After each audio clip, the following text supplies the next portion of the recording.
Ces sculptures ont déserté son atelier pour s'exposer dans ce musée à Abuja. Des œuvres aux allures pour certaines de statues de Giacometti, mais ici, c'est le bois qui est le matériau premier de l'artiste nigérian. Ça, c'est la déesse de l'eau. Vous voyez les motifs, son visage? Ça, c'est un signe d'eau. Vous avez d'autres emblèmes aussi de l'eau et l'expression du visage.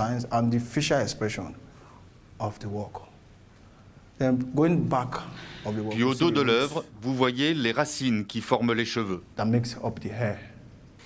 C'est dans la nature qu'il trouve ces matériaux.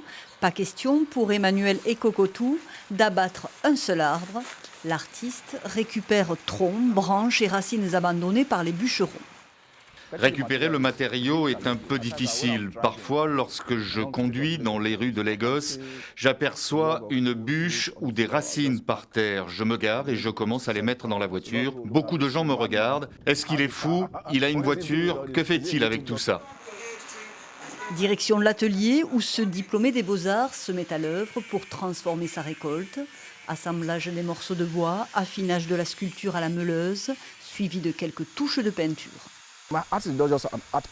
Mon art n'est pas seulement une œuvre que l'on découvre et dont on dit simplement qu'elle est magnifique. Il nous rappelle notre identité partout dans le monde. Nous avons tous nos racines car nous venons tous de quelque part. Nous avons nos ancêtres. Sans eux, nous ne serions pas là. Aujourd'hui, beaucoup d'entre nous ont perdu la valeur de notre identité, ignorant nos origines, nos noms.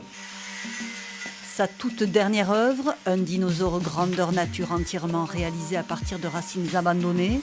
9 mois de travail pour cette sculpture de plus de 3 mètres.